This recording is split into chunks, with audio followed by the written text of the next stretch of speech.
Well, it's Tuesday and it beckons on us with strength, and we rise to the occasion.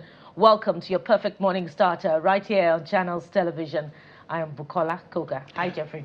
Hi, Bukola, and good morning and welcome to the program. What just crossed my mind immediately for everybody who has been doing New Year resolution, I really don't like that thing. I don't know why. It just puts a lot of pressure.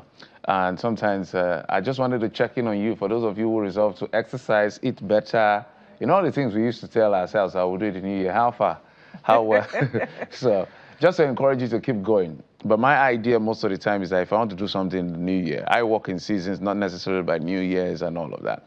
I try to start in November into December so that by the time it's January, it's already a bit of a habit.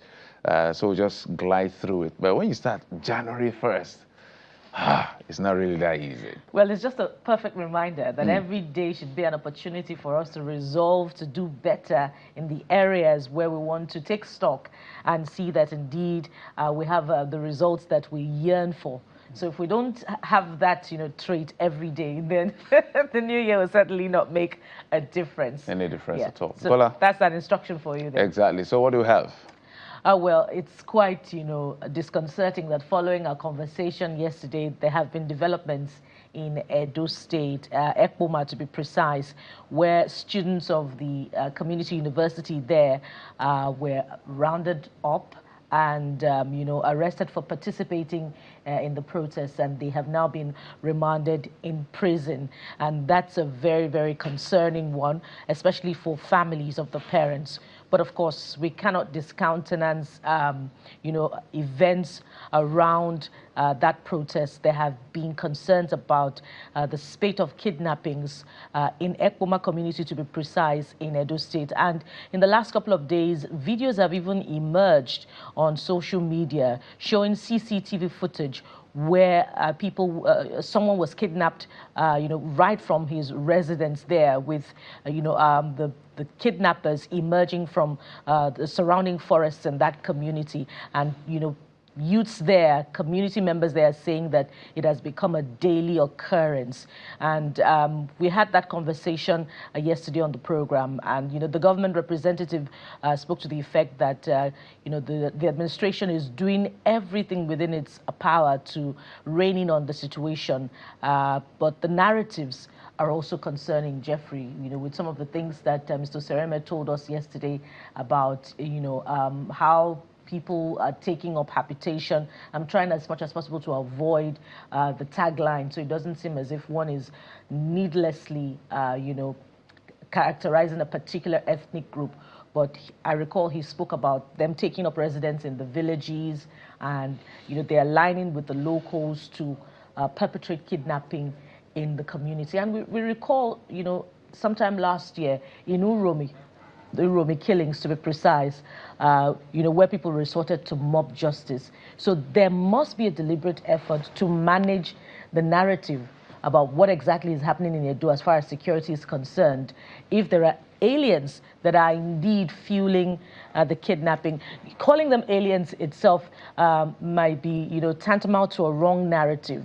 But if there are people who are not necessarily locals who are responsible for the kidnapping, then the government must, ensure a sort of stakeholder conversation where those who are in the community, who are indigents of the community, also talk with their visitors. They talk to the visitors who are also stakeholders of the community, whether we like it or not. Are they settlers? Are they doing business? If they're doing business and their business is profitable, they've built families in the community, then there must be conversations around identifying the criminal elements, bringing them to justice, and ensuring that peace thrives. Because one thing we cannot ignore, one thing we cannot discountenance, is that you cannot prevent the movement of people from one location to another. And by extension, you cannot prevent, intercity migration. You cannot prevent people who are not indigents, but find home in a particular place to settle in and do business and create families. There are even possibilities of, indigents and non-indigents alike intermarrying. So we must look for an enduring solution that entrenches peace in the community, such that we manage this narrative that we must kick out people who are not from here, who are, sponsoring kidnappings in the community, Jeff? I'm seeing this video and I'm happy with how the people are treated. If this is their arrest, I don't think they were treated badly, but let's put it on record. We had a conversation with Boogie, who is the spokesperson of the governor, yesterday. We also had a conversation I had a conversation in the afternoon with Kasim Afegbo, who is the commissioner for information in Edo State. I listened to excerpts from the governor who visited Ekboma himself. So this is a very worrying development as far as the community. It's a chronic problem as far as Ekboma is concerned. But I guess the government is trying to say it is not just, quote unquote, these aliens that are responsible for the atrocities happening in Ekboma. There are also indigent people who are also part of this. But what I'm worried about is don't play one above the other. We spoke with Saramen yesterday, who was very, very concerned about the herders in the forest carrying out these attacks as alleged. So all elements, all suspected elements must be taken seriously. Those in the community who are participating or conniving or collaborating, whatever word you want to use, with these criminal elements to wreak this havoc within the community, they should be brought to book. The forest itself being occupied by people who are not meant to be there. If they are not meant to be there, the government must act. There's nothing to be politically correct. Because I see that when they are talking, it looks like they want to not dwell so much on the aliens in the forest. They want to talk more of the activities of the people. That is not correct. The government of Edo State, led by Mondo Kwebelo, if there are people in the forest coming out to cause havoc, go after them as well. If it is indigent, go after them. Don't elevate one over the other just because for political correctness. That will be you ditching yourself and causing problem for yourself as well. And again, the government has said that the people that were arrested are those that, I understand the protests turned violent. Yeah. Destructions happened at the palace of the traditional institution, traditional ruler there. So they said they were arresting those who were perpetrating this evil. I hope they are the right people they are arresting. And they should, their fundamental rights should be protected as well. I do not agree that in a bid to protest and make your voices heard, you should go destroying anything. I think that is even counterproductive in itself. That is not acceptable in any civil society. But I understand the frustration, but you must contain that frustration within civility. And that's why the treatment of these people, if this is the video of the arrest, I don't see anybody being harmed, being dragged recklessly and all of that. I think this is fair. If they have questions to answer, please let them answer those questions. But what I am saying is that if there are herders in the forest who are coming out to kill, attack, maim, kidnap, whatever it is they do, government of Edo State, go after them, not just the indigent. If there are indigents doing it, go after them. Don't try to be politically correct. Because one of the things, Bukola, you realize this period is that, especially among our political class, I was processing it the other day, I said, one of the ways Nigeria would change, one of the triggers or pointers or harbinger to the effect that we can say, okay, Nigeria is beginning to change, is when we have leaders who don't care about re-election. Because most of these guys, they are always thinking about what they are doing, how they want to move, so that they don't offend a certain group of people within their community or outside their community. And that has affected the ability to govern effectively. So this is out to the Edo State government. There are people in the forest, as alleged by the community members, that are coming in to wreak havoc. Go after them. There are community members themselves who are criminals. Go after them as well. Don't be selective. Because when I hear them talk, I see that downplay. That is my own perception. But and just to add that, Jeffrey, that the way this is managed would also go a long way to either reinforce confidence that the locals have in the government, or to diminish the confidence and just buttress the point about this low confidence quotient that Nigerians have of their government or in their government, as the case may be. And so how this is managed will be a precedent, that will be instructive and show government and the followership relations going forward. Now, the zeal with which security agents in Edo State have executed this arrest is also noteworthy, and let's not lose sight of the reason that the youths have been protesting in Edo State. It may have turned violent, with some people hijacking the protest, according to reports.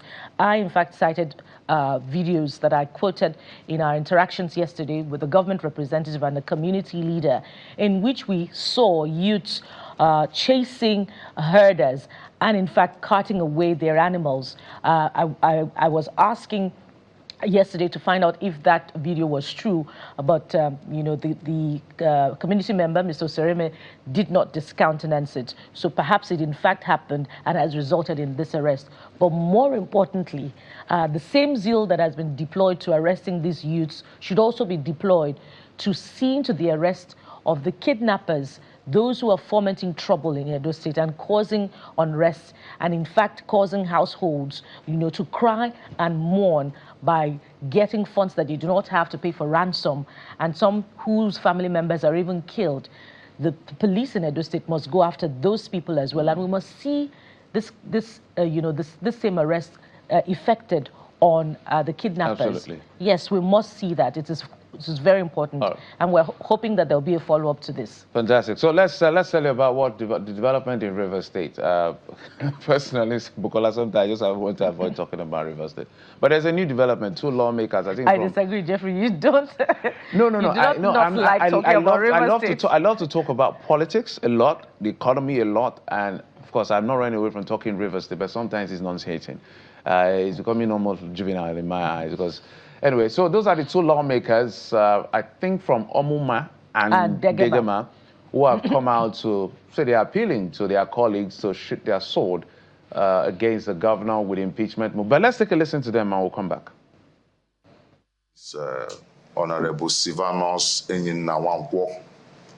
I represent Omuma State constituency at the River State House of Assembly. And I'm also the minority leader of the 10th Assembly. My name is Honorable Peter Abe, JP, and I represent Degema State constituency in the House of Assembly. Gentlemen, you are all aware that the River State House of Assembly issued a notice of impeachment on the governor of River State. So similarly, Fubara and the deputy governor of River State. But we have called this press conference to appeal to our fellow colleagues to tamper justice with mercy and to see how we can resolve this matter apart from the impeachment proceedings. That is why we are here this morning to appeal to the conscience of our fellow colleagues, having listened to so many pleas, calls from our elders and leaders, both within and outside the state, begging for leniency. We are begging, calling our colleagues to reconsider our step and see how this matter can be resolved amicably, even though the governor and the deputy governor has infringed on the Constitution, but we are appealing on them to reconsider our stand. Thank you so much. As the minority. Also, those are the members. What is happening in River State is a very worrying, sad kind of politics. All of this that is going on. So this is my first time, I stand to be corrected, since 1960 of Nigeria's history, or let me be safe and say 1999, where I've seen House of Assembly move against the governor 3 times to impeach him. Now, if you don't understand the entirety of the story, you may blame Nyesom Wike or you may blame Fubara, the governor. But if you know the full picture of the story, you know there's enough blame to go around. There are places where Fubara is wrong. There are places where Nyesom Wike is wrong. The reason I'm pointing these two because they are the center of the crisis. All others are just loyalists to each of the camps. So there's some that, without trying to explain all of this, but because when this impeachment notice was served and I looked at it, it would have been made, if the committee, the panel that is set up or that will be set up or that is set up, Bukola, because what happens is when you serve an impeachment notice on the governor of a state or the deputy, what will happen is that he has 7 days to respond. If he doesn't respond, a panel will be set up. Those panel will investigate for about 2 or 3 months, and then they'll send a report. If they don't find the gross misconduct as alleged, that's the end of the impeachment process. If they find the House can go on with a 2/3 majority and impeach the governor, the Speaker will take over for about 3 months, elections will be conducted, and all that and all that. Because one of the things they said, which I knew would be difficult for them to prove, was reckless and unconstitutional spending. Now, it is within, let's put it on record, it is within the right of the members of the House of Assembly to proceed with impeachment notice. They would define gross misconduct based on what the law says. Now, one of the things they alleged against the governor was that he's spending without appropriation. Now, that would have been difficult to prove at the panel, and this is the reason. When they were suspended with the governor, there was a state of emergency. Ibokete took over. He presented a budget to the National Assembly based on Section 4 of the Constitution, presented that budget at 1.4 trillion. It was passed. Now, that budget runs through till 2025 ending. When the state of emergency was lifted and they came back, one of the things they told the governor, do you want to continue with the budget of the sole administrator or you want to present a new budget? Also send your commissioner nominees. Commissioner nominees as well is one of the problems as well. That's why I don't want to talk to intent. I'm speaking to what would have been difficult to prove. Now, so they may not be able to prove that he was, in the year 2025, he was spending without an appropriation, at least post the emergency, except they are prior saying, to the emergency. yes, because there were also issues about presenting a budget before ping pong and all that of that was not properly but constituted. we are saying that I don't believe in that emergency rule. For me, it's not constitutional, but that's a different matter altogether. The Supreme Court has said the president can. It didn't say the president may. They don't stop the president. Neither did they tell the president to go ahead. So that's a debatable conversation. However, there's a 2025 budget in River State. Now, the law says, according to Section 122, if for any reason the budget cannot be presented as at the end of a period, a year, the governor or whoever is in charge of government can spend till June of that year, 6 months. But the rule is simple. If you are spending 10 naira on education, you can't spend beyond 10 naira. If you're spending 1,000 naira on health, you can't spend. But you have a room to. So to prove that I was spending without an appropriation would have been difficult. So I don't know whether the gentlemen, who I know some of them very brilliant scholars within the House of Assembly of River State, thought through their action or it was a knee-jerk political reaction and now this backtrack is happening. Because on just that first point alone, it would have been a very difficult thing to prove. We could go on and on and on and on.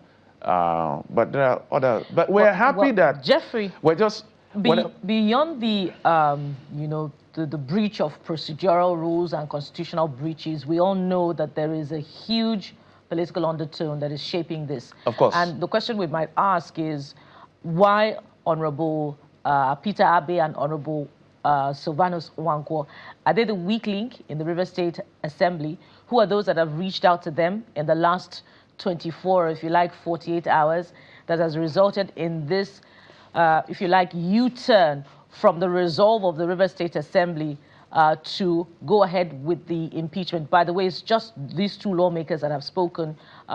It appears as if the remaining 25 lawmakers, if you like, are going ahead with the impeachment because we haven't heard anything different from the leadership of the Martin Amewule-led Assembly. So how far will this go in resolving the crisis in River State? We also gather that there's some River State leaders who are also intervening beyond this. So many things, Jeffrey, I'm sure, have happened in the last 24 to 48 hours with River State elder statesmen reaching out probably to those who are concerned, who have a say in this and who can say, no, we're no longer going ahead. Yes, we're going ahead with this impeachment proceeding because the issues at stake are too weighty to be ignored, because whatever goes on between political godfather and godson really is at the heart of this, crisis in Rivers State, and perhaps it also has to do with structure. Maybe a political godfather wants to hold on to the structure in terms of, politics at the grassroots, and structure in terms of governance as well. Jeffrey, maybe if the governor presents commissioner nominees list, and the people who are on the list are loyalists of former Governor Nyesom Wike, maybe this would, be a solution to some of the challenges. There are things I know I can't say now. That's why I'm saying if you know the entire story, you will know that there's blame to go around. Yeah. But we'll leave it at that for now. It's just tiring that I call it juvenile politics. I don't know how else to describe it. It's becoming a bit childish. Let them, adults, put your acts together, get this sorted, and let the people of Rivers State who have been suffering not suffer anymore. I don't know. But let's tell you what we're doing today. The first thing we'll be doing today on the program is this incident of medical negligence that has been reported. The issue around Chimamanda Adichie's son has opened up, a lot of cans of worms as far as this issue is concerned. We're getting reports across board of people screaming and crying out as to what resulted in what is considered medical negligence that led to death. And so we're talking about it today on the program. We'll be speaking with the people who understand how this works. And beyond that, we'll be looking at, developments in Lagos State in the last couple of weeks. So it's not just Owerri residents that have taken the hit and the heat from the state government, if you like. Residents of Makoko, a community that has drawn not just national attention, but global attention in the last decade plus, for some of the, big stories that have come through. They have also gotten a fair share of demolition of their structures, stilt houses on water. And so we'll be speaking to some of the residents today on the program to find out how they're faring and what this means henceforth for them.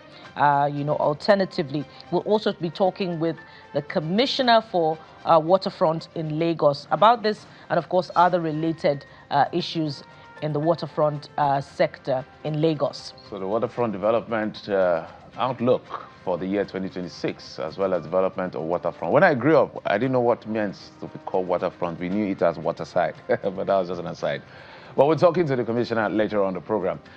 But for now, let's bring you what the dailies are saying in just a moment. Mr. Adeni Ifetayo, who is a public affairs analyst and also the CEO, managing director of Megastar Magazine, will be joining us in just a moment. Stay with us.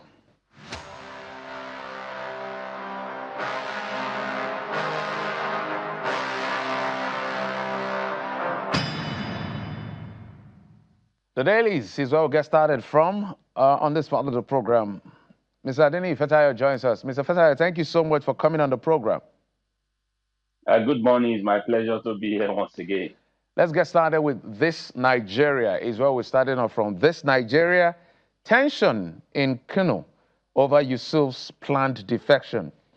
Governor expected to defect to APC with allies. The unusual level of surveillance signaled official concern over possible political unrest. Mr. Ifetayo. Yes, we all know that the Kwakwaso movement, headed by the former governor of Kano State, and it seems that the loyalty wants to swing now, and of course there will be some concerns to raise over what may happen because of their loyalists and all of that. But if it is something that just like we said, politics is a game of number.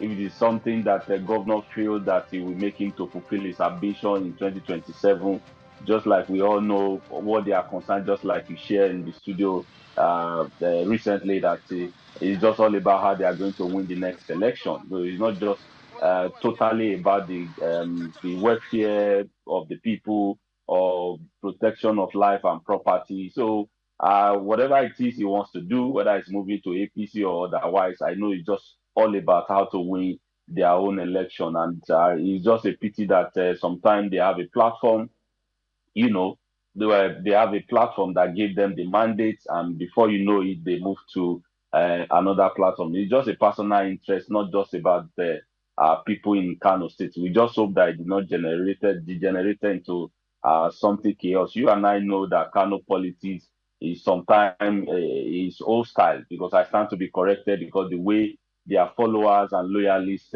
react to some incident, we just feel that the leaders of APC and whatever the leaders of the party, the ruling party in the state, can call their people to order, that regardless of the action that the governor might take, let us go about our daily business and let's be calm about it.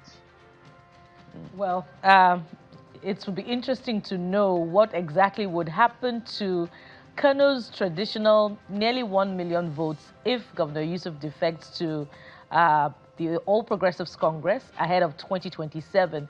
And, another faction of the group chooses to remain in the NNPP. That's what I'm looking forward to ahead of 2027. And of course, it's going to form a huge talking point on this table. But Mr. Ifeta, let's head over to the Guardian newspaper this morning.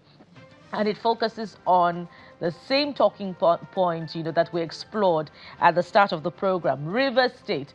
Jeffrey calls it juvenile politics. Well, the emerging bit of it.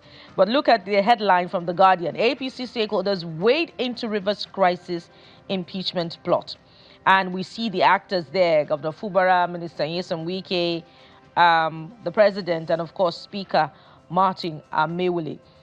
Do you see this new twist to the Rivers political crisis as a signal to peace, or it's going to lead us to another complex turn of events in the coming days?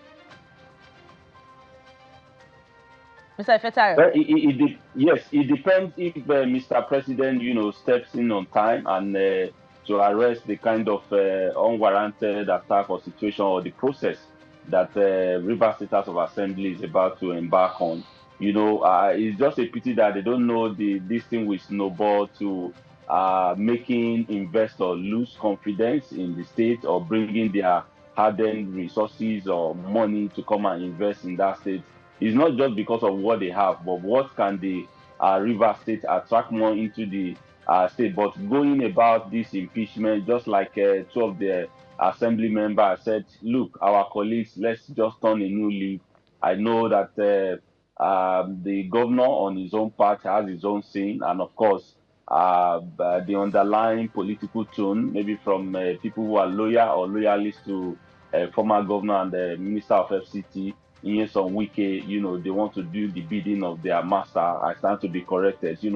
All these does not attract what I would call not just foreign direct investment. Even some people who are looking to do business, who have been doing business there. So they should look beyond just what can I get, what can I control, how can I rule indirectly, or third time agenda, as we put it, or as we normally say in Nigeria. So the earlier the Mr. President step in and call them to order, we've heard them saying that some of the leaders and national elder, even within and outside the state, have waded into the matter to say, please, let's just take things easy, and let's so that the people of Rivers State can enjoy the dividends of democracy. But when you continue to fight, when you continue you want to wield your power, you want to show who is the strongest. Like they said, where elephant fight, it's only the grass that suffers. So it's just the citizen. It will reduce the governance. It will reduce a dividend of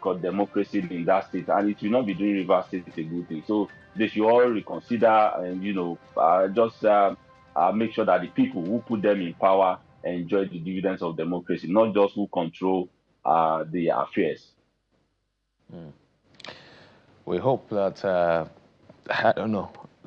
Everybody will just. I don't want to use. I'm trying to use a very mild word here, so that the Rivers people are the receiving end of all of this. The political class, they'll all be fine. It's politics, but I think enough of the politics. They should just look for a way to solve their problem at the end of the day. Let's go to New Telegraph newspaper. Nigeria at war. Must change budgetary approach, according to a retired Air Vice Marshal. But let's go to the Abuja Inquirer. Abuja Inquirer is leading with FCTA workers minister for showdown this week. Wike returns to Abuja. Resident doctors call up planned strike. So I know that the FCT minister has gotten flags for busy politicking in Rivers State while his issues are being raised in the FCT. But he's back, and so it looks like we're looking at an interesting week. Today is already Tuesday. So what do you make of this story? First and foremost, FCT is different from River. So this is the center of power, and it's not something that a man can decide.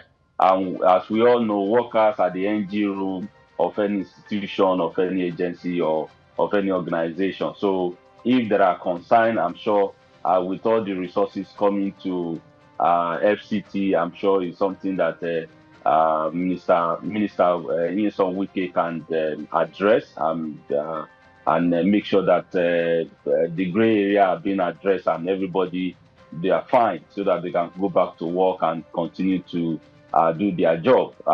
Yes, after the politics in or thank you visit as a target in Rivers State, he resumed back and just like people are praising him of what he's doing within the FCT, and that's what we want to see to continue, not just to bring in whatever it is that is happening. But just like we all know that even FCT is not just for an individual to control, so it's a city of power.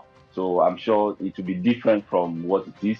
Meet with the workers, listen to them, and give them the opportunity at the table and address the issue. FCT has so much more resources for the workers to say they want to embark on a strike. I'm sure it's something that they can address. We really do hope that that will be the case in the coming days. But let's look at, just one more paper before we exit the newspaper review segment.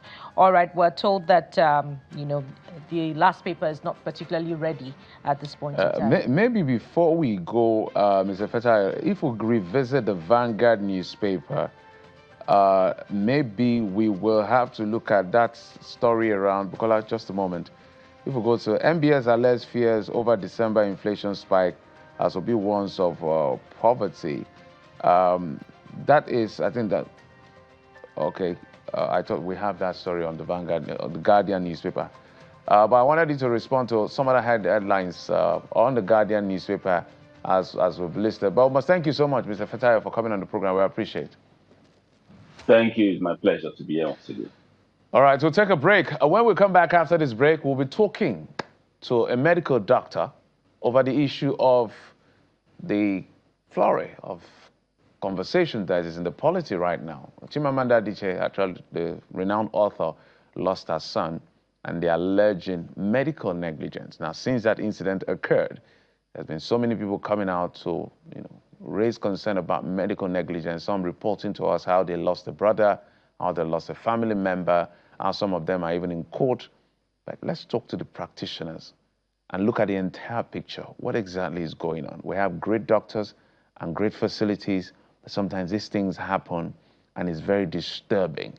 So that you and I will not be scared of going to our hospitals because we know some of our doctors are the best around the world. So what exactly is going on here? That's the question.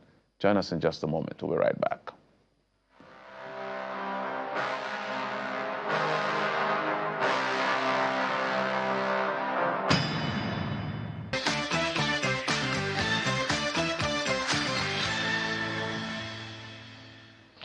Welcome back. And so our first conversation is not an easy one to have, especially in the light of circumstances arising from the weekend where Nigeria's renowned author Chimamanda Adichie announced the tragic loss of her son after a procedure that, according to her media team, went wrong in a hospital in Lagos. Of course, the Lagos state government has initiated proceedings to see to the investigation of this particular incident. And as Jeffrey said earlier, other cases of alleged medical negligence have arisen with requests, to speak, just to ventilate and air their grievances. So how do we ensure that this does not repeat itself in the future?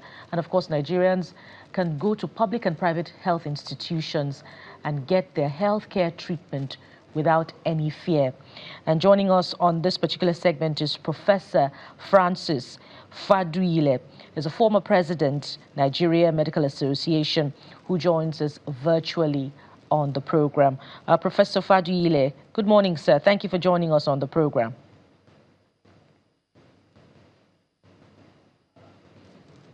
You may need to unmute your microphone, sir, so that we can hear you.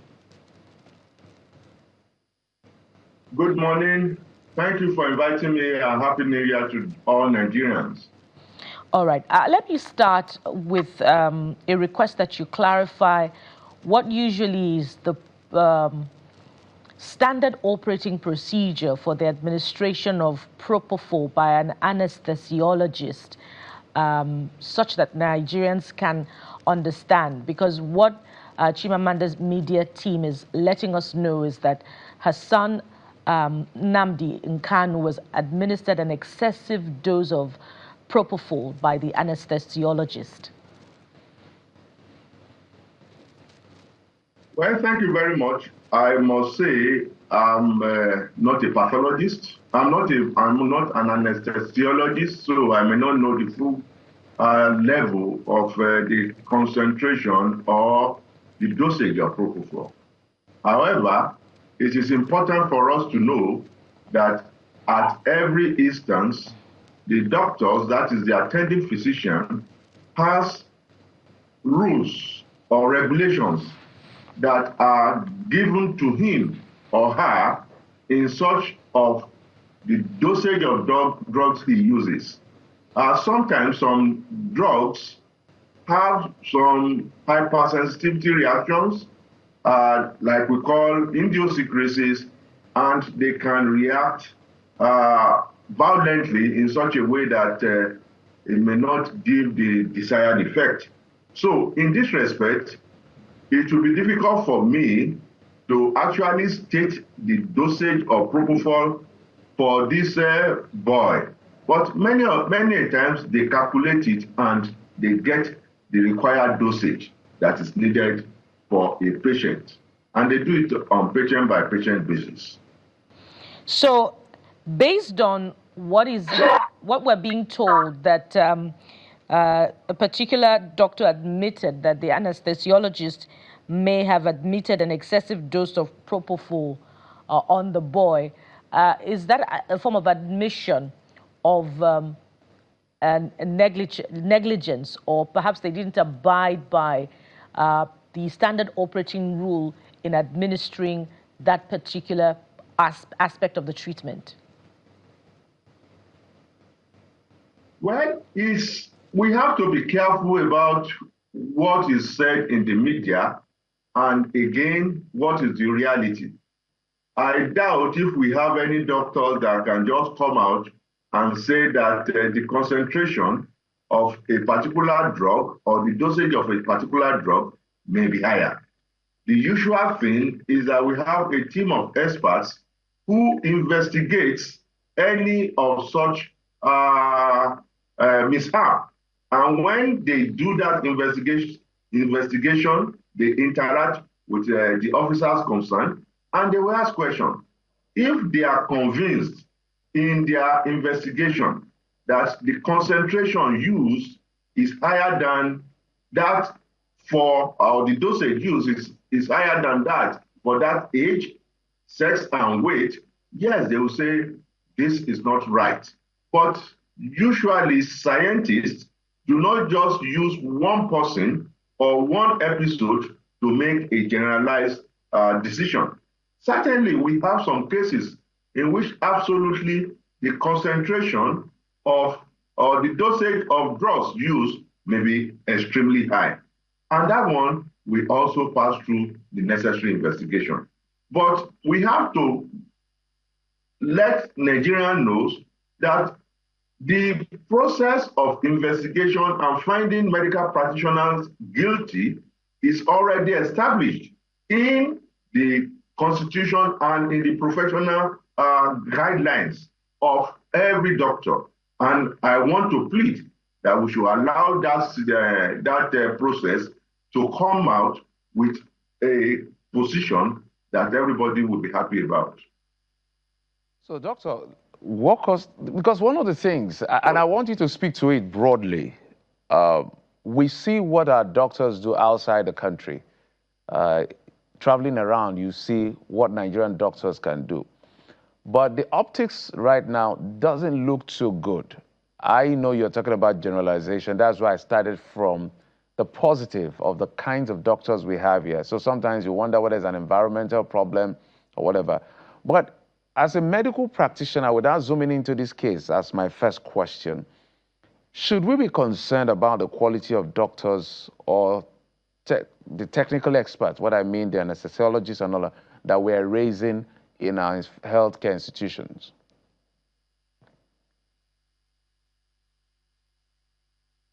Well, thank you very much. There is this fallacy, unfortunately it affects life, but there is this fallacy about issues that are negative. Sometimes you have a plane accident and over 200 people or more die. In such instance, everybody in the world will be talking about it. But if you look at the total number of planes that fly every day, you know that that number, however big it is, if you compare it with the total number, sometimes you may say, well, it's not too negligible. It's not too high. However, a death of one person is 100% loss to that family. So in such regard, nobody wants any patient to die. And in this respect, every doctor or every medical practitioner really feel the loss, the grief of the loss of one of his patients. But in this regard, let me state that we have some drugs that when we use it, and it's not about the dosing, it's about the reaction of the body to it. For example, penicillin is a drug that a lot of us use. But the problem is we have some people, if they are injected right in front of that person who gave that injection, the patient will collapse and dies. We call it idiosyncrasies. We have some other drugs that will have this adverse reaction.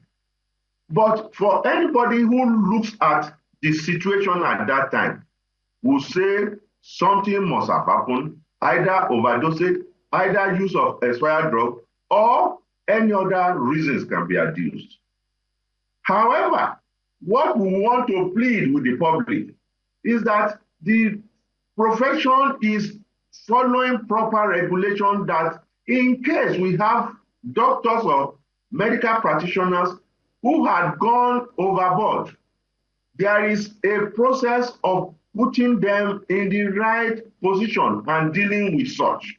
And that is with the Medical and Dental Council of Nigeria. If this is sent to the MDCN as it is, let me state one thing. The MDCN is a council that is actually to protect the public rather than a council to protect medical practitioners, because we must regulate our professional duties in such a way that the public can be comfortable with us. So the underlying thing we need to stress in this regard is that every case should be reported and let the proper process of investigation is done. And at the end of the day, everything will be laid bare to the public, and we'll know who is to be blamed and who has gone wrong in the process of the management of that patient. I'm a pathologist. I've seen cases in which a surgeon who wants to operate on the eye gave an injection and that patient dies immediately. It was a big issue. But when we did the autopsy, we found something different. And in this case, we have such that do occur. It can be 1 in 100,000, 1 in 10,000.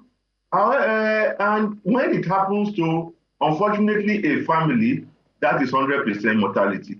And it is really, really painful to lose a patient. But in this respect, I believe that we should allow the normal process to come through and let us see the outcome. Let us hear the outcome from those investigations. Doctor, my question was, I don't know whether you responded to it and I didn't pick it. Should we be concerned about the quality of personnel we have at our hospitals? That's my question. I think I answered it, maybe in passing. Let me answer it now. Yes, we should be concerned because every profession has a process of ensuring that all professionals work within the professional ethics and professional duties. But I can tell you that we have 1,001 patients that doctors are seeing every day. And many of them are getting out and getting treated, well managed. We have some cases in which we have some medical mishap, or as we want to call it, negligence. And we have the system of picking those who are negligent and taking care of them. But in generality, I can tell you, doctors in Nigeria or Nigerian doctors are doing very well. We have other issues that may not make us work as effective as we believe we should in this country.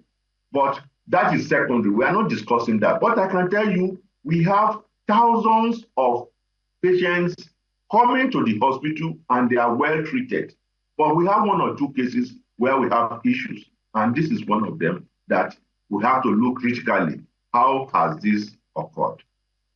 You said earlier that as much as possible, we should leave this process to the institution that is mandated to carrying out investigation and putting in place punitive measures against medical practitioners that are found wanting. But in the past, there have been, and these reports abound in the mainstream media, there have been reports that the MDCN, that's the Medical Council, I can't immediately remember the entirety of the abbreviation now, but the MDCN only, slams what seems to be suspension on erring medical practitioners. And this, allows impunity to reign when there is no strong deterrent for, medical practitioners that are found wanting. And many people have had their lives, altered as a result of serious negligence on the part of of some medical practitioners. So how can the MDCN be further strengthened to carry out its functions in this regard?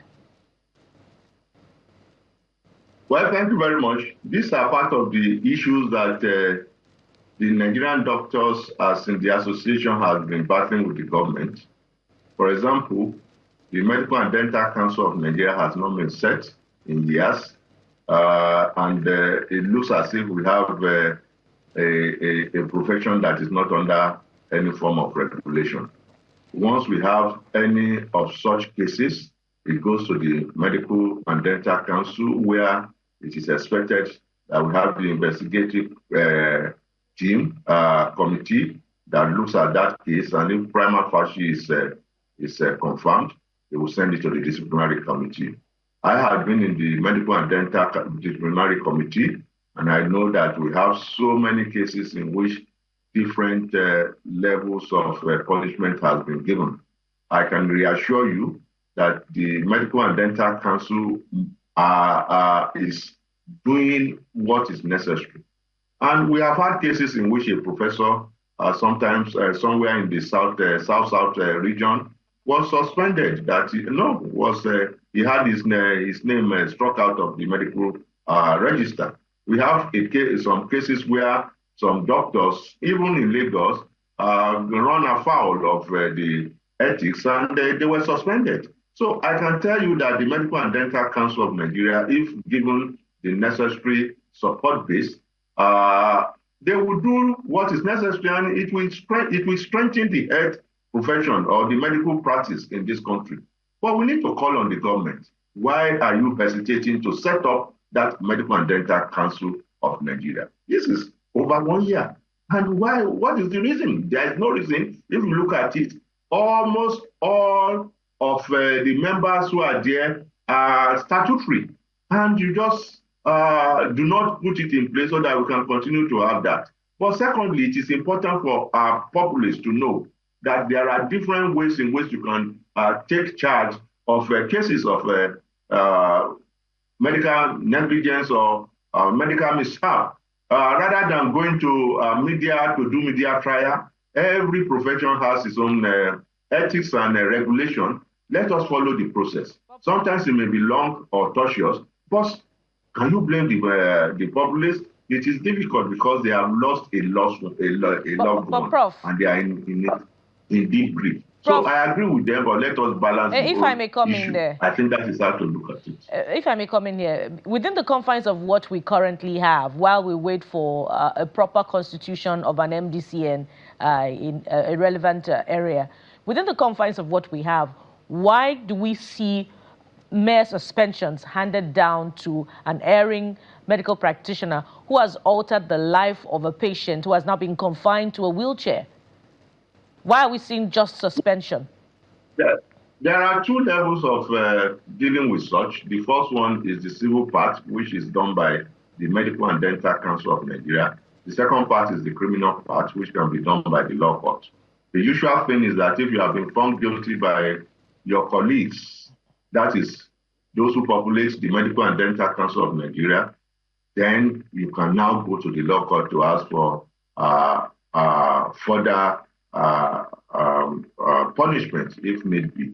But in this case, I must say that it is unfortunate that we are hearing here and there cases of medical negligence or medical mishap. But we must also know that while we are doing this, we have to find a way of dealing with doctors.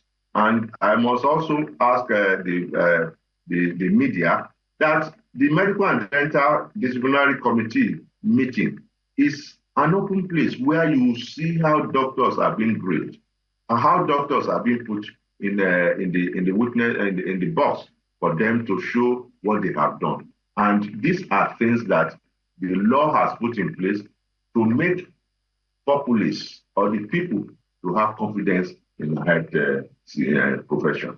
But even with that, we have cases of medical negligence, medical mishap, even in the advanced country. We have had cases in which they will say, we have a particular doctor who has been injecting, who has killed so number. We have some doctors who have done. So it's not as if it is only seen in Nigeria. It is worldwide, but we must have a situation to reduce it to the barest minimum. Doctor, the reason why we're asking, I think is very clear. These things happen all over the world. It's just that sometimes within our climate, the deterrent of bad behavior is not as effective as it should be. So my question, which will be the last wolf on this, will be, God forbid this happens, fatality or incapacitation of any form, what should be the next line of action for the patient or the patient's families in clear terms, and how quickly can they get justice?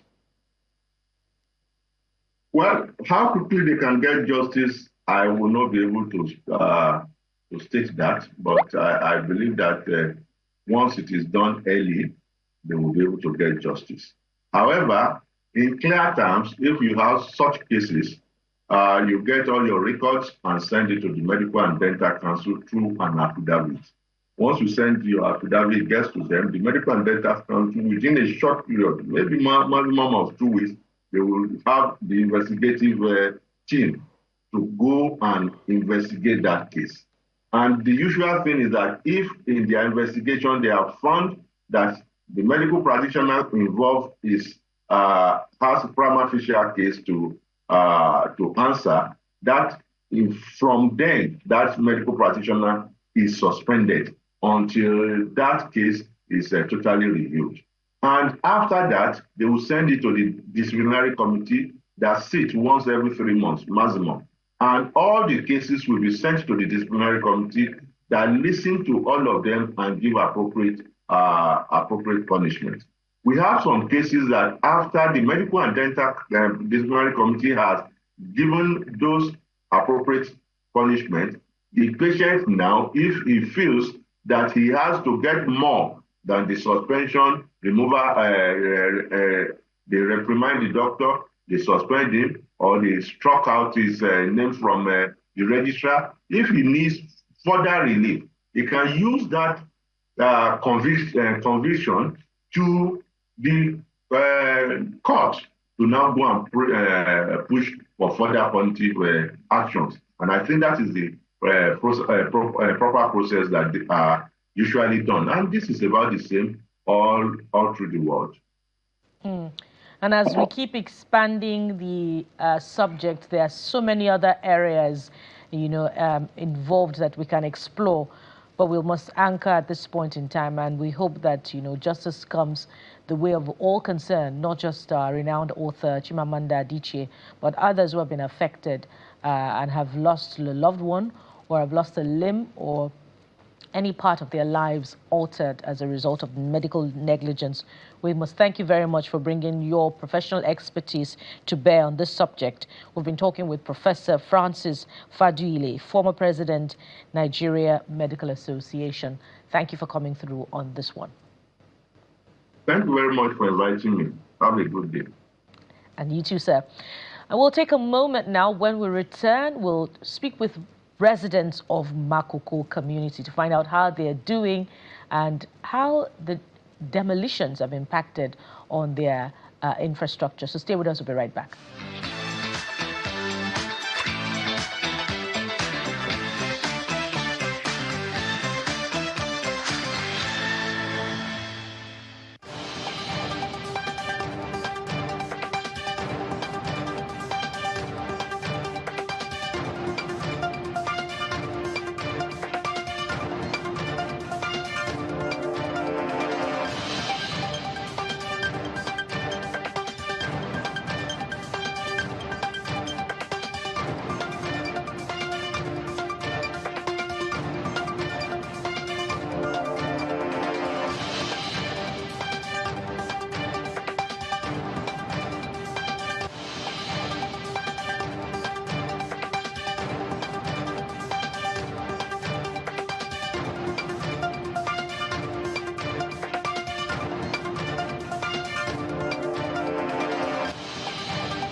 Let's talk about what has been playing out in Makoko, the demolition. We were talking about the Oworonshoki and now the Makoko incidents. Let's bring in Enia Bitobi Kiyunu,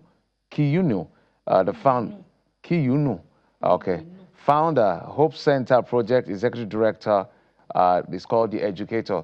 Thank you so much for coming on the program. Madam, can you hear me? If you can help me unmute your device.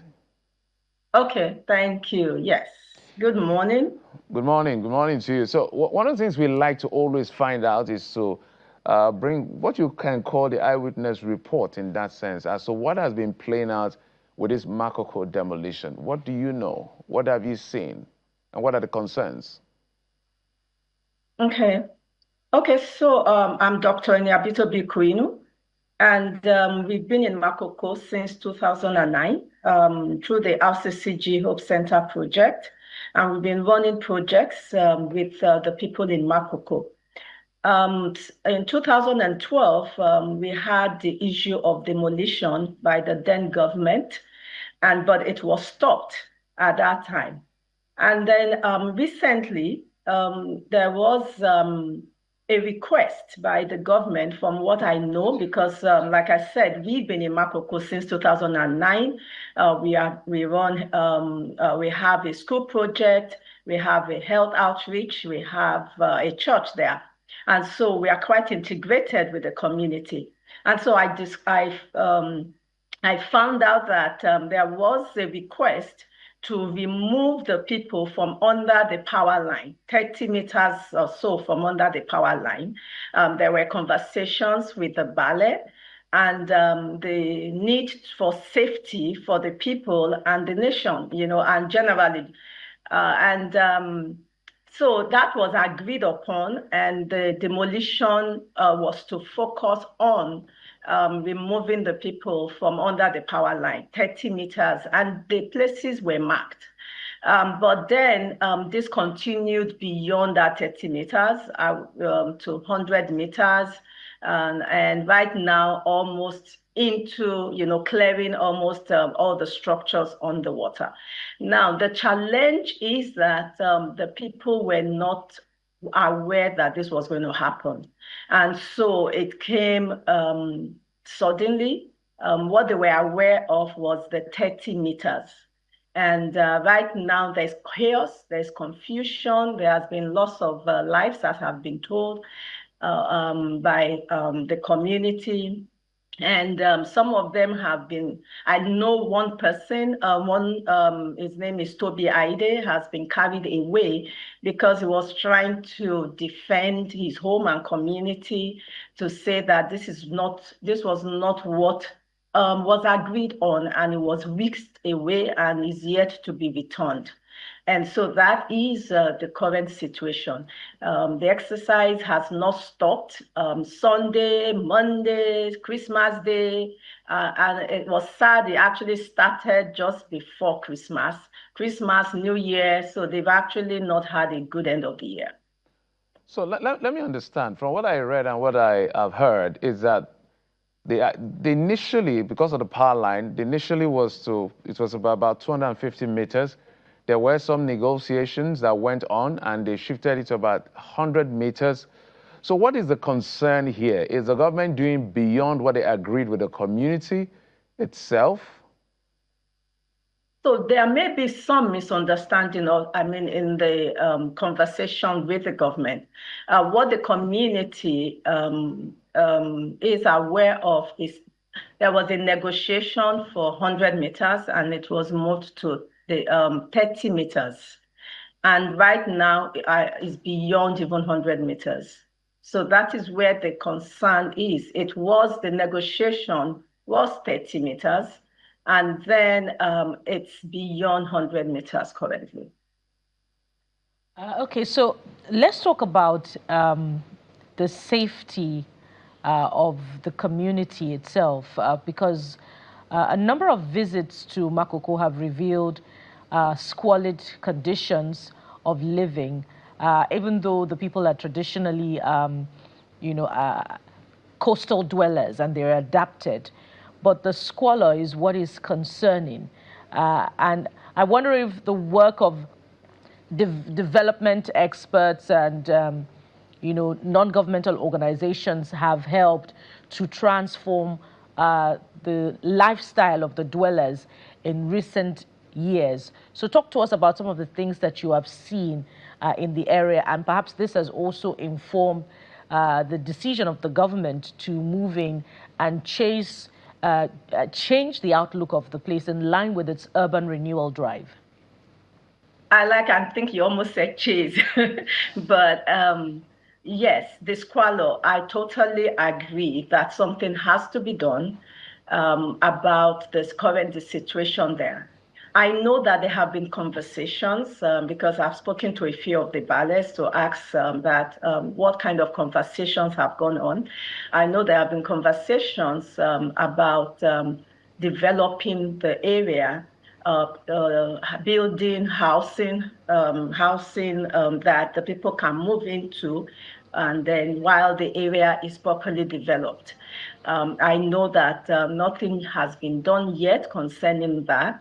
And I believe that that is really where we should be looking at. There has really not been much done since I've been there in terms of development. And so I want to say, knowing them, they are not a troublesome group of people. They are willing to do whatever it's been asked to do. They are a very resourceful set of people. I'm sure, I don't know if you know, at least 70% of the smoked fish in Nigeria is, in Lagos, excuse me, is produced from there.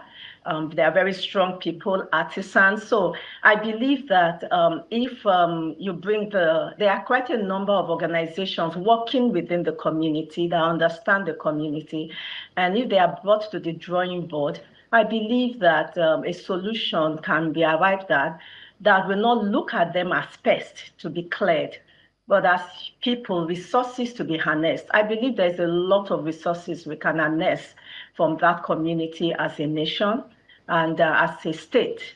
And I think that having, not just talking to the ballet, but there are people that have been working there for years, bringing them as advisory individuals into the board, to the drawing board, to look at what can be done, because we want that area improved. I agree with you, it's an eyesore, but then we cannot eliminate, we can't chase them. There are over 500,000. We can't just chase them away from there and say, and reclaim that land. So I think that is where the current conversation that we should be having. Speaking of something else that we should be having at this time, talk to us about the human part. You mentioned 500,000. How many people have been displaced so far as a result of the ongoing demolition? What's happening to them? Where are they putting up? And what has happened to their livelihoods? Wow, yeah. If you've been there, and I'm still going back there today, is, for instance, the Toby Aide that was whisked away. It actually provides water and education to the community. I'm sure you know school resumed on Monday, most of them, because there are quite a number of schools on water. Most of the schools have been, pulled down, or some have started pulling down their structures. Students there have not been able to attend school.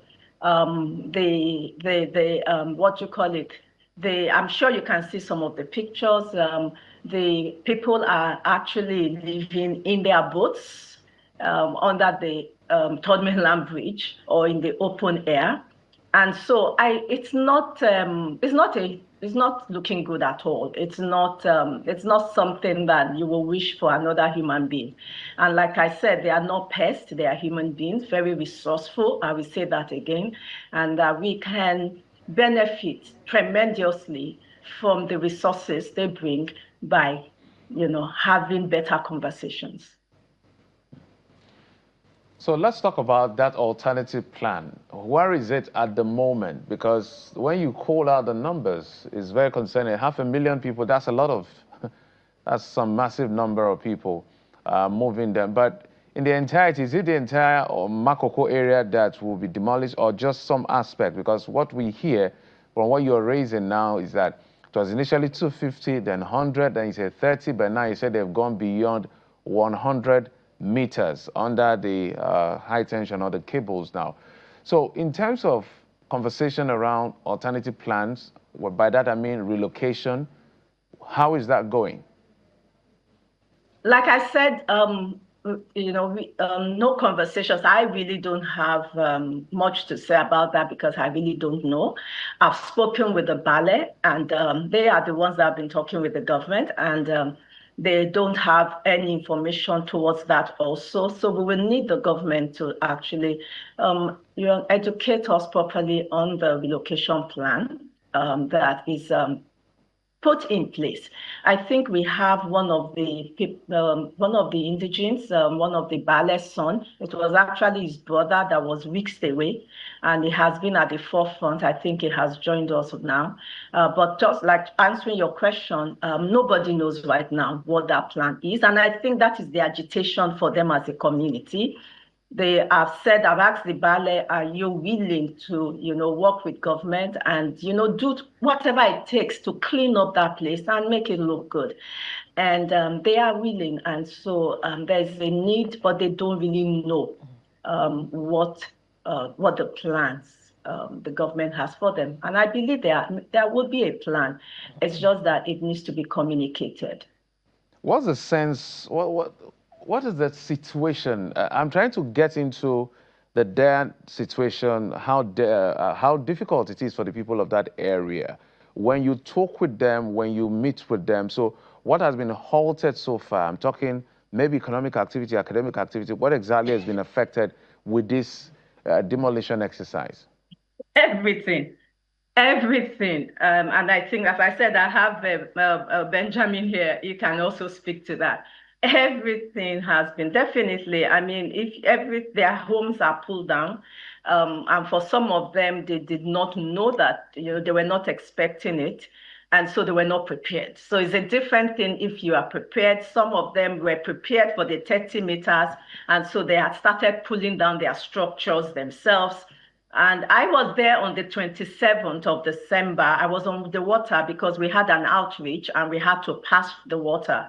And we saw people already pulling down their structures, and some were not. And we're saying these people need to pull down their structures because these 30 meters will affect them. But now the people that have been affected were people that were not under that 30 meters, under the 100 meters. And so they were not prepared. And so everything is grounding to a halt. They are not working. I have a staff there who have not seen for a week because they've not been able to go to work, and because they are busy rushing, trying to pull things down so that they don't suffer a colossal loss. Because it's cheaper for you to pull down your house and keep your wood and sell than for it to be destroyed. And that is what is happening. So there is a despair, there is heaviness, there is it's just not it's really sad to watch the state. We understand that Benjamin has since joined us now on the program.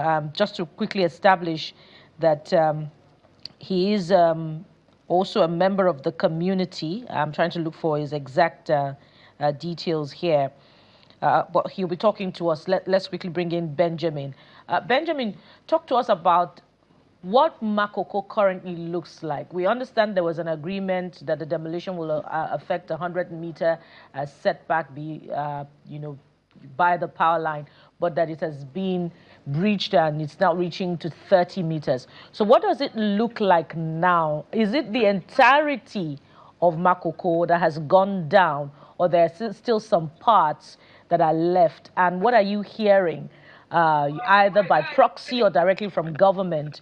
Are they returning to take down the entire Makoko? Good morning, everyone. Good morning.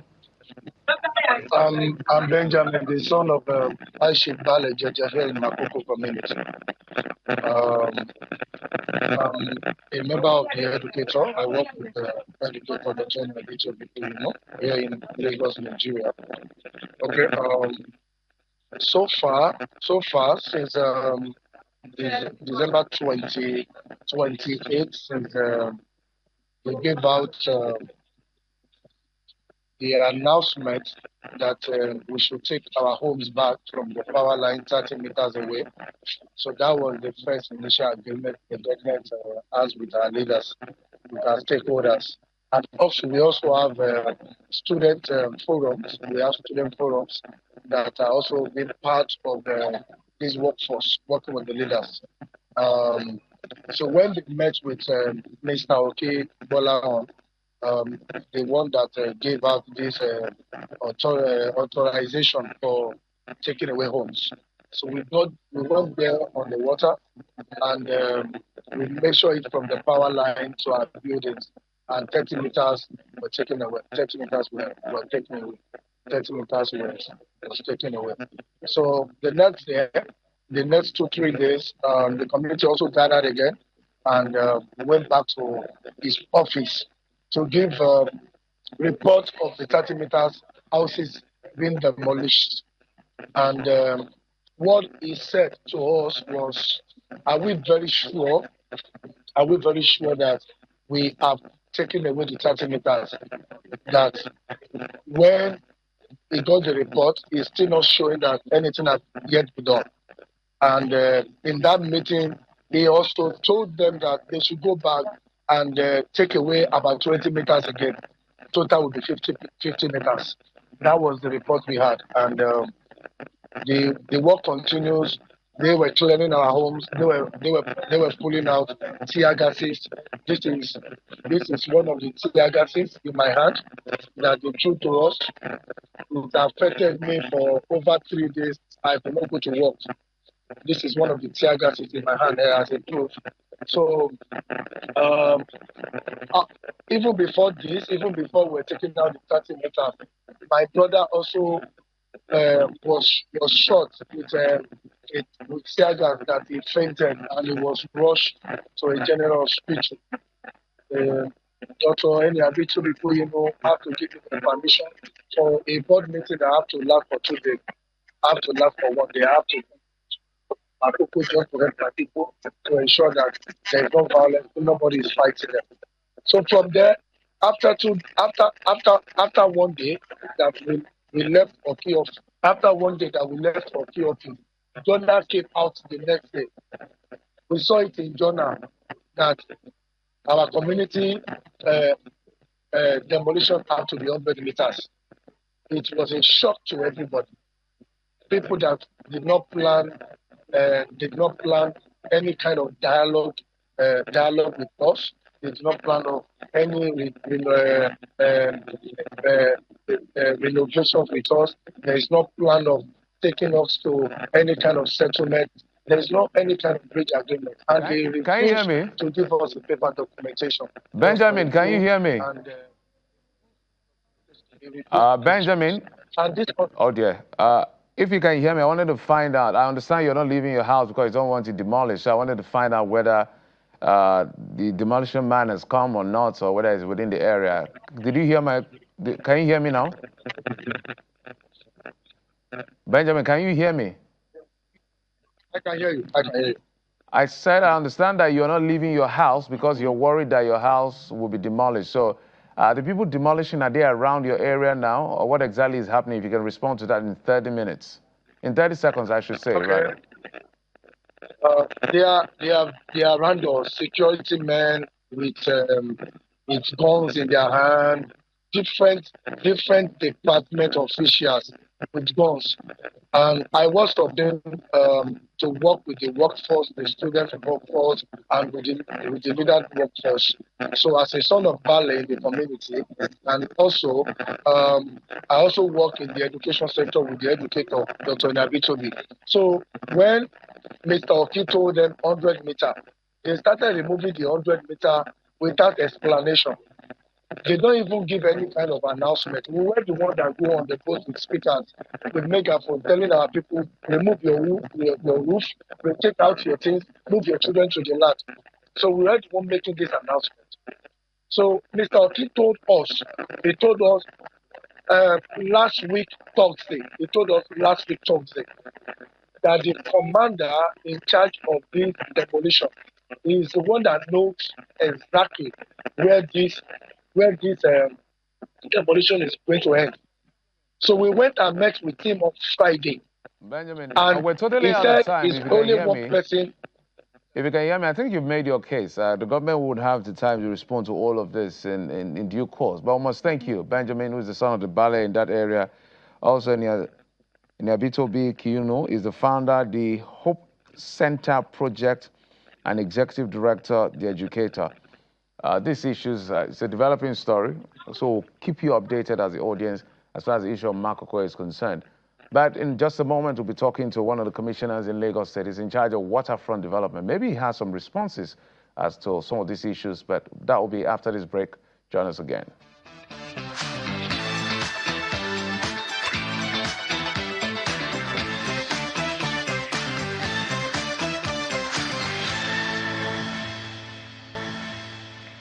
Welcome back. And so the next leg of our conversation sort of ties in beautifully into this one. But of course, we're going to be looking holistically at waterfront development in Lagos.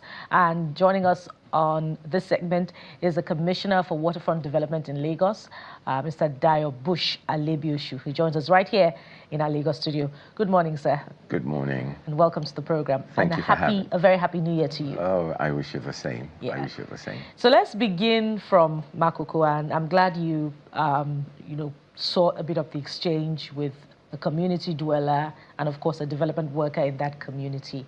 And you're up close with some of the challenges that have arisen as a result of government's demolition. And so how do you respond, first of all, before we look at, the ideals of it? How do you respond? Well, I would always say that homelessness is not something that's pleasant in any way.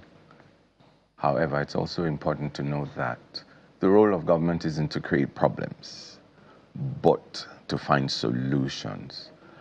Talking about Makoko, I'd heard that some of the demolition had been attributed to waterfront infrastructure development, but not at all. I think it was carried out by physical planning. Urban development, I would say, urban regeneration and things. I'm not aware. However, I know that certain things were taken into consideration before moving in. Like, for example, that stated the nearness, the closeness to the power line. I mean, this is not something we should toy with at all. And I remember that at the Federal Executive Council, they had also mentioned things like dredging close to the bridge, keeping a distance from the bridge, and so on. So there have been quite a number of things. I'm also aware that, well, from my findings, I was made to understand that a particular location had been gotten for them, but that they had been divided. Some were happy to go, some weren't happy to go. You'd always see things like that. Unfortunately, there's the saying that you have to, for the flower to bloom, it has to get wet a bit. I feel for them, but I guess government has to do what government has to do in order to save lives. A lot of things were taken into consideration. I remember there was a time when meeting with some people who had come to complain about, on both sides, you'd see those who want to stay and you'd see those who will highlight some of the dangers in their continued stay there. But now they're not saying they should leave completely. From what I've picked, they're saying they should keep behind a distance from the power line.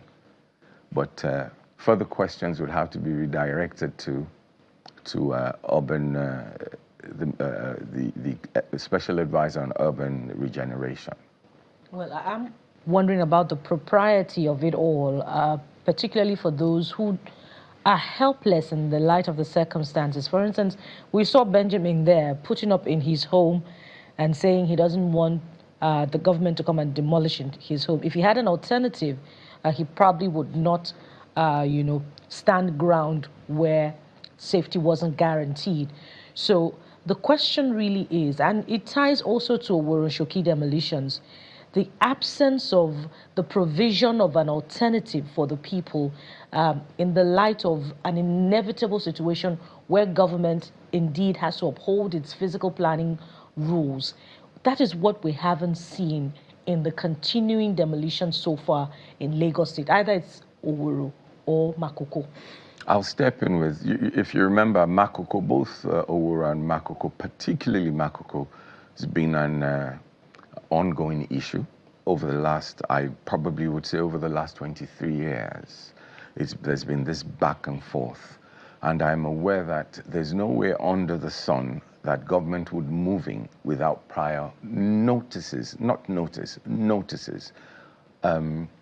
For example, when I had engaged, like I said, I was born in Koshofe, I grew up in Koshofe, Oworonshoki is in Koshofe, and I couldn't stop them because it was the duty of another ministry to do that. However, in doing some findings, they had said that as far back as almost 2 years ago that they had been warning them, they had been engaging with them. I will give you an instance. In my case, I'll cite a particular case in the Lekki axis. Over the last, I would say, a year and 3 months, we've served about 3 notices, and every time after we've sealed it about 3 times, and guess what happens? He goes there and he breaks the seal, he moves in, and by the time we go back 3 months later, he's developed another building without approval. Now, when we finally move in, which we would have to do this week, the first thing that would be assumed is that he wasn't given enough time to do this, without being aware that we've been engaging with him over the last year and a half, or over the last year and 3 months.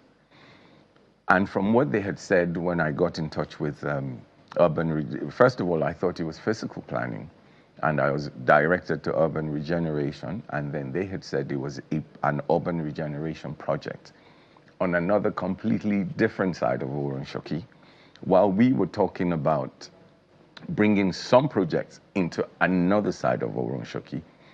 But we have a lot of people. Creative thinking is not only in writing. There are people who would create things and sell it as real. They're 2 completely different ends of town, and how they're mixed together is something that still beats my imagination as we speak.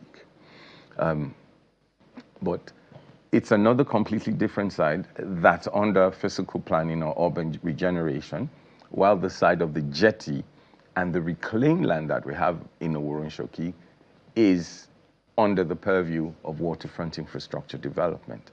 When you have projects like that, you would have environment, you would have transport, you would have waterfront, you would have different people coming together, and they have different duties to perform, different functions to achieve, and it's very easy to assume it's one person or the other.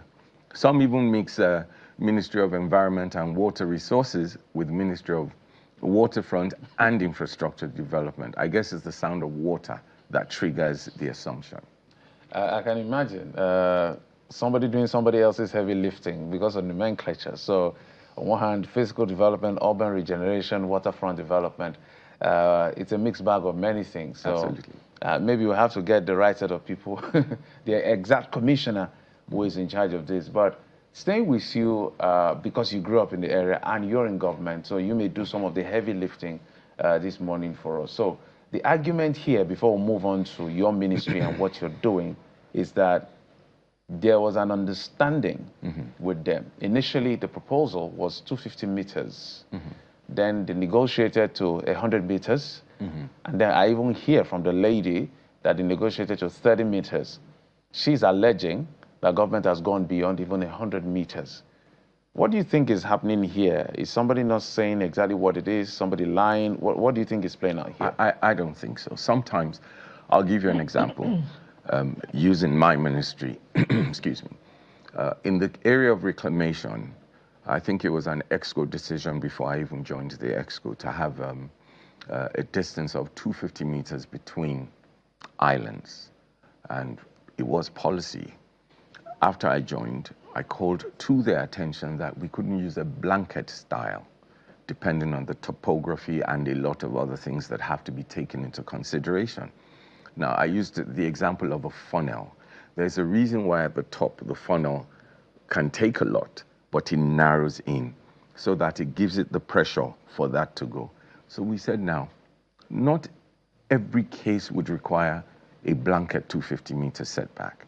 In some cases, we can look at it from 150 meters, between 150 and 250. Where 150 would work, then we apply that. Now that changes, but that decision was informed by research, information, data, and you don't stick to what it was when you are exposed to new developments. You would have to change and tweak those measurements. So they must have had a reason for having those changes happen.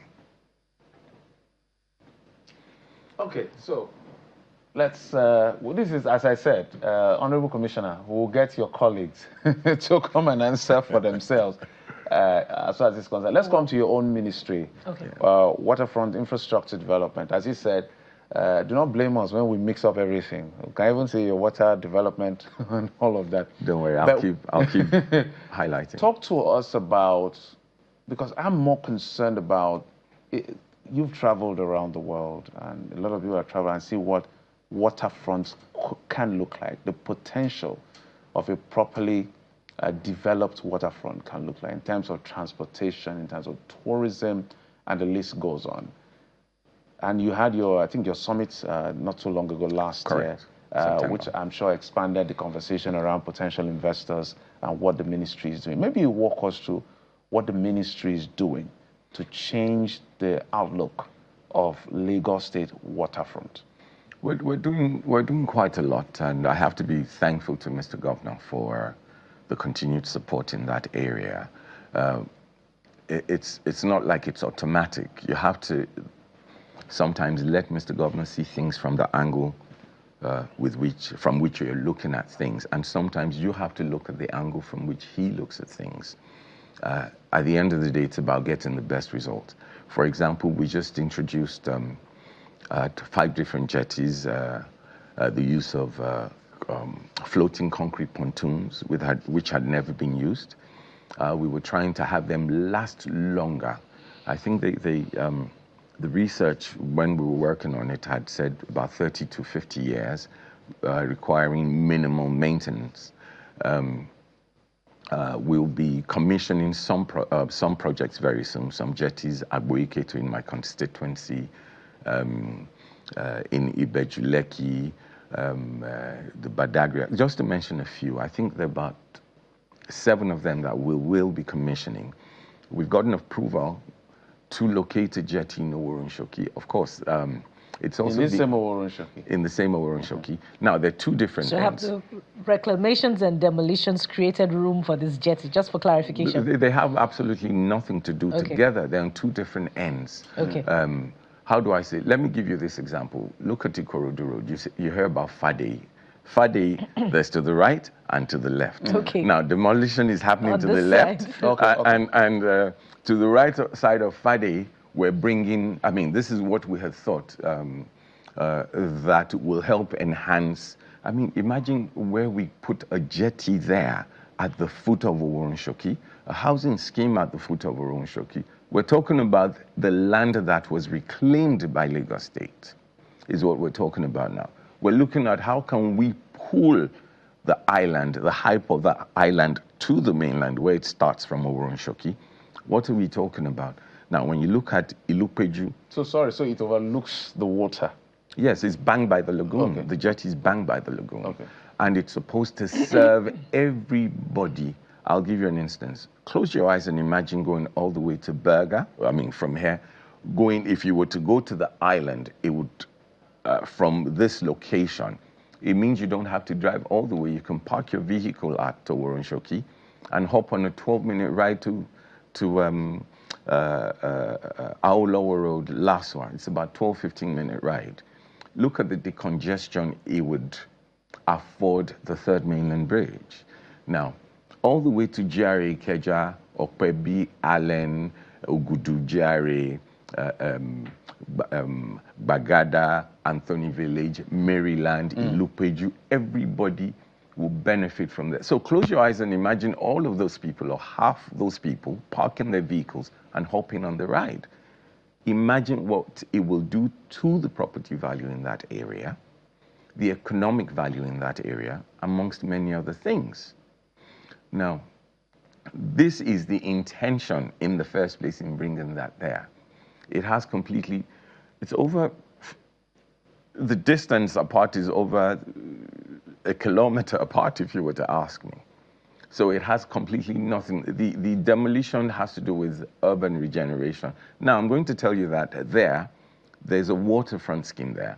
There's a scheme that belongs to the Lands Bureau. There's a scheme that's a family accession where it's owned by the locals. Is this a plan or is it in the works? No, that's the situation at hand. Okay. So the demolition exercise is going on from the scheme of the Lands Bureau to the excision area. My area of concern is the area by the lagoon that was reclaimed by Lagos State. So that was why I started off by saying that, well, I would say it's creative thinking to think that the reason for bringing the development there is because of the demolition. It has nothing to do with each other completely. Yeah, okay. So one of the resolves of your ministry, according to what we're hearing, is, to transform revenue generation from waterfront infrastructure in Lagos for the year 2026. And that's exciting to note. But talk to us about the strategy and the waterfront infrastructures that will be adapted to this revenue sharing, particularly the management of Lagos beaches. Is there a more creative approach to ensuring that they become tourism attractions that are, stable, steady revenue earners for Lagos? Well, I also read the part where it had talked about revenue generation. I don't want us to look at it like that because it can be misunderstood, or it can misinform the people thinking that the drive is solely about revenue generation. That's not what it's about. Yes, we require a lot of funds when it comes to waterfront infrastructure, a whole lot of funds. I don't even think any government in the world can handle that all by itself or by herself without engaging the private sector. Now, in the area of reclamation, I would say in the past, sometimes someone to reclaim 50 hectares, 100 hectares, and then they tell you, oh, they're paying 10 billion to the state. There's a particular estate that I'm aware of right now. I think the going rate on the market, Shoreline Estate, is about 4.5 billion as we speak, for 1,000 square meters. And when for 1,000 square meters. For 1,000 square meters. And when we were sworn in as commissioners, it was going for about 1 billion naira. So let's assume that Lagos State had decided to engage, which was the case anyways. If they had paid Lagos State 10 billion naira then, everybody would have been dancing thinking, oh, they got a great deal. At the end of the day, by the time it's completed, that would have been the cost of just 2 plots of land. And we're saying, no, it's better we do revenue, it's better we do a sharing rather than impose such heavy duties on them. It was a policy change. It was approved, it was accepted and approved by Mr. Governor. He shared the same opinion when it was pitched to him. And we're saying, rather than earning 10 billion, if we were to get, say, for example, in 100 hectares, even if we were to get, at worst, let's even say,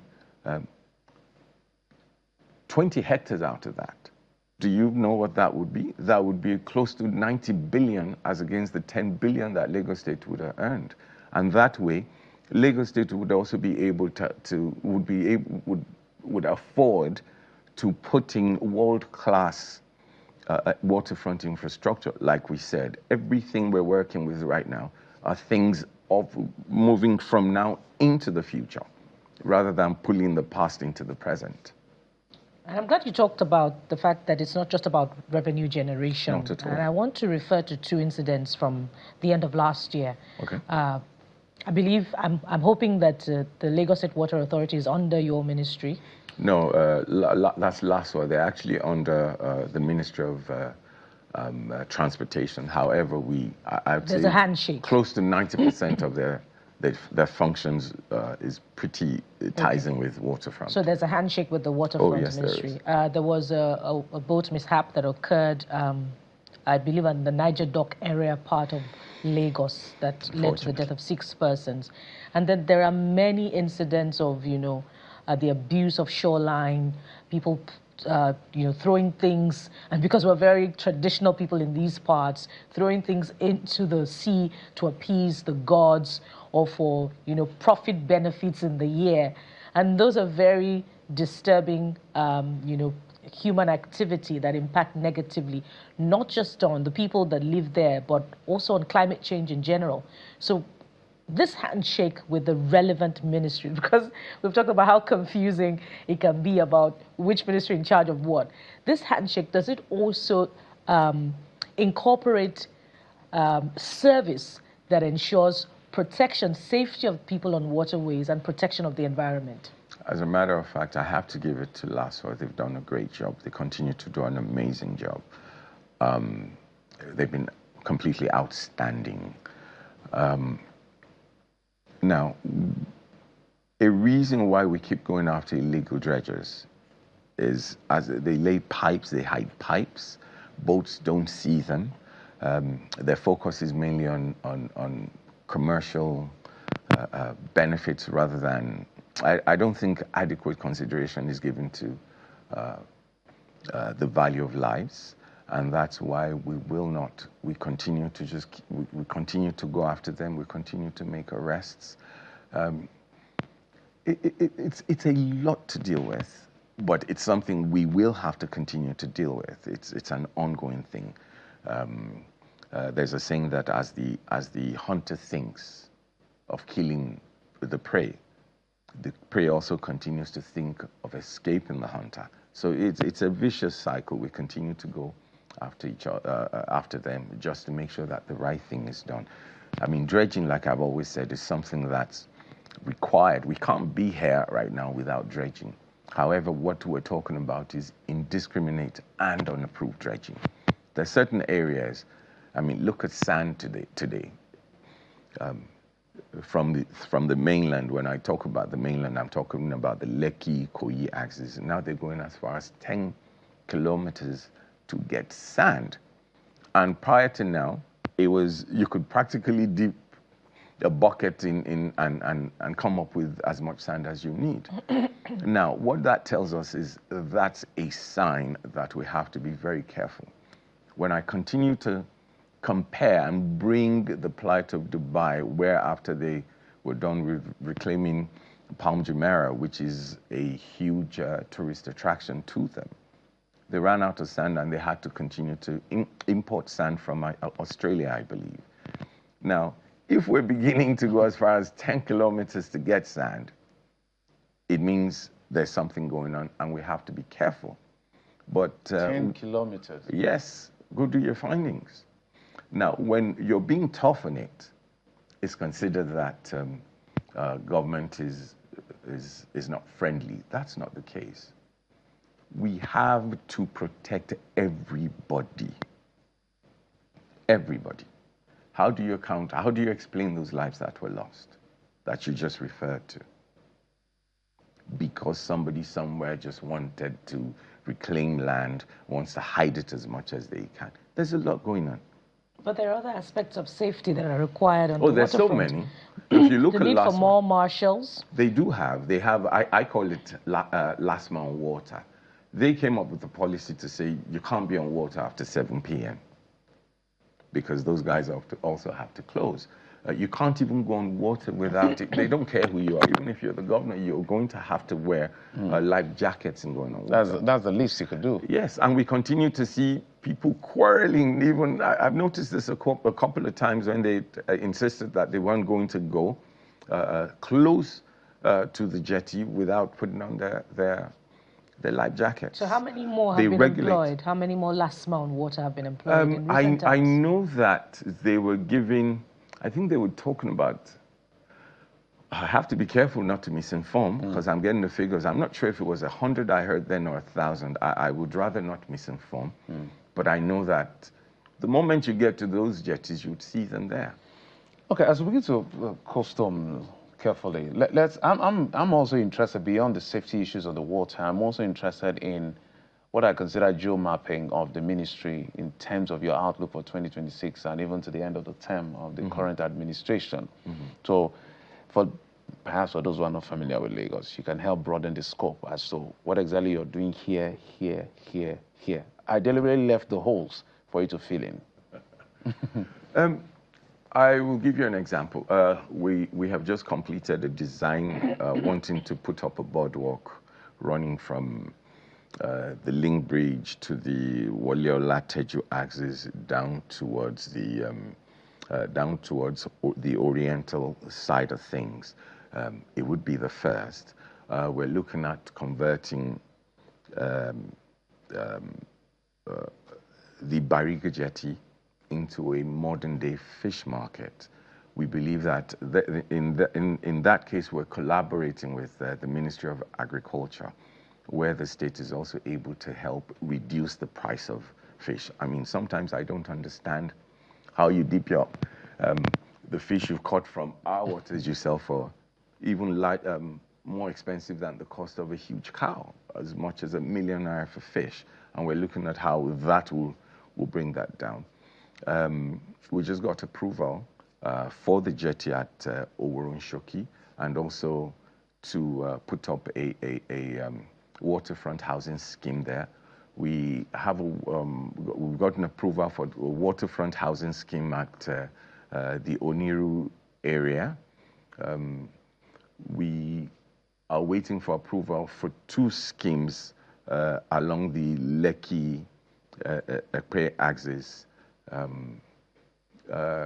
The jetty at Agboiketo has just been completed.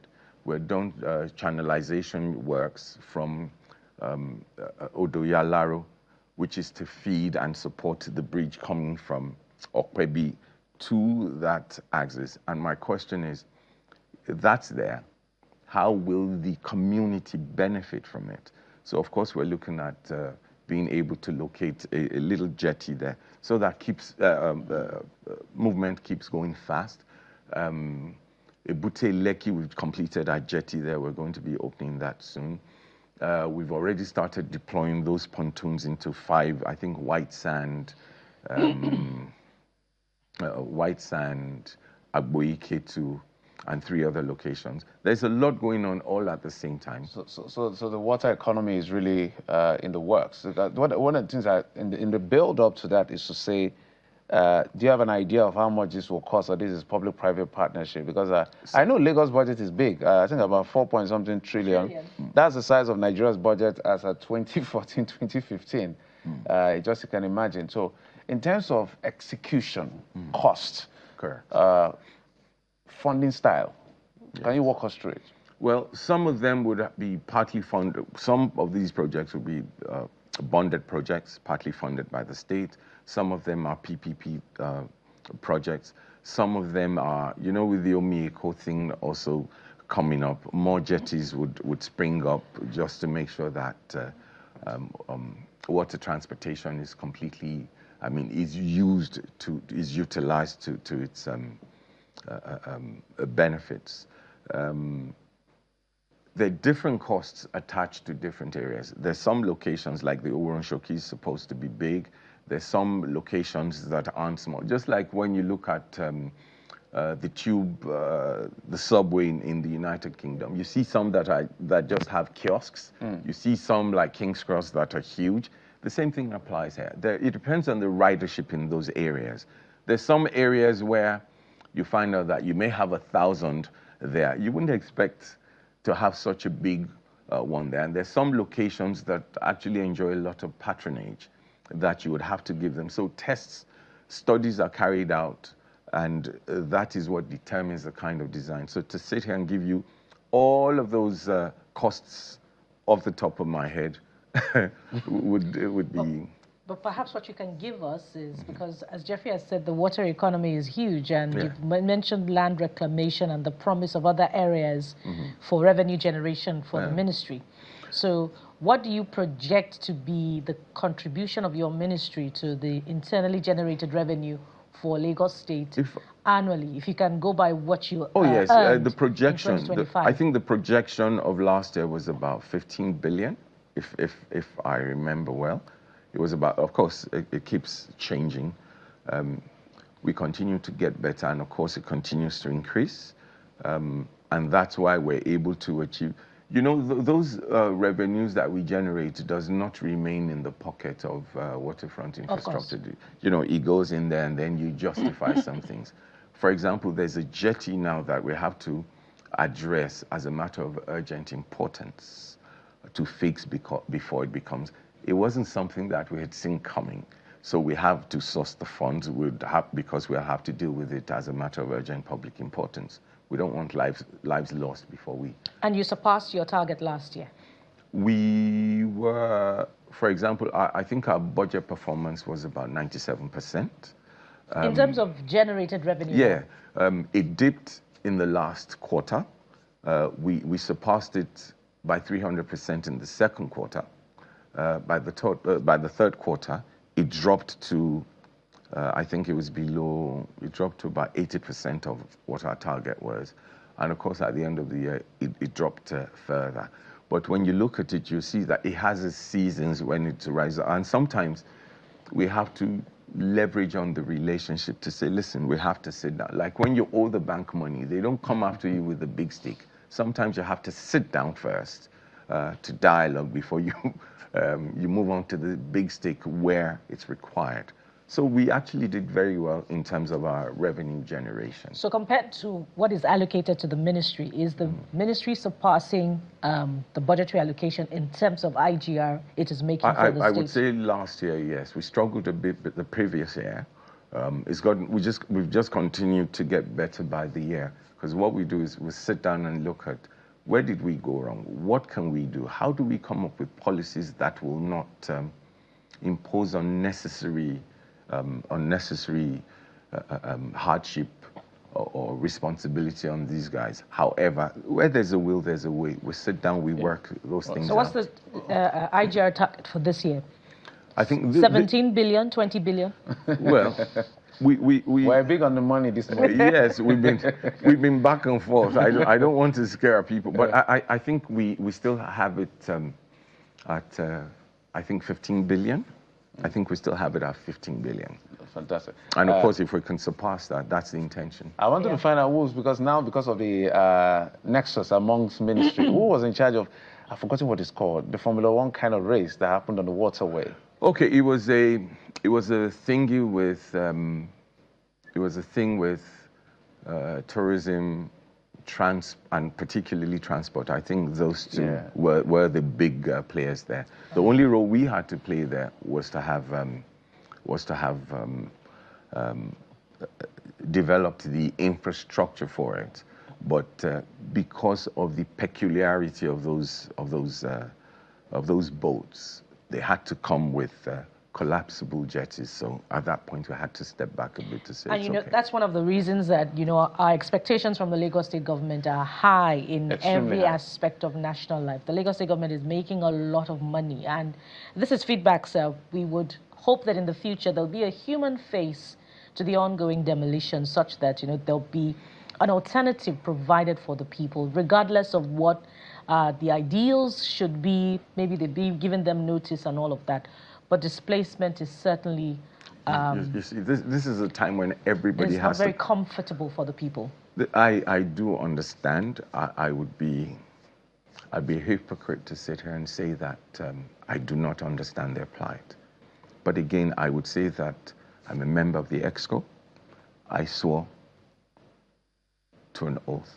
So whether I supported it and I lost out, it's a decision of the EXCO that I have to stand by. All right. I will not exempt myself. Right. But however, it's important to note, ma'am, that it's a time when we all have to come together because a decision has to be made. We come together, and that's why for the Oworon Shoki, I pulled a few friends together. The target is to raise 50 million, forgive me. We've been able to raise 9 million so far, and till we get to that target. That's as a form of intervention for the people of That's the point where everybody comes together. The whole community comes together. Right. That's a silver lining. We must thank you very much. A very productive conversation. We've been talking with the Commissioner for Waterfront Development in Lagos, Waterfront Infrastructure. Infrastructure, Mr. Dio Bush Alebiosho. Thank you so much, sir, for coming on the program. Yes, and that's how it's been on the Tuesday edition of the program for today. There's more to come. I always hope that you'll be positive through the week. Sunrise Daily is up next, by the way. Thank you for watching. I am Bukola Koka. And I'm Jeffrey Ozama. Bye-bye.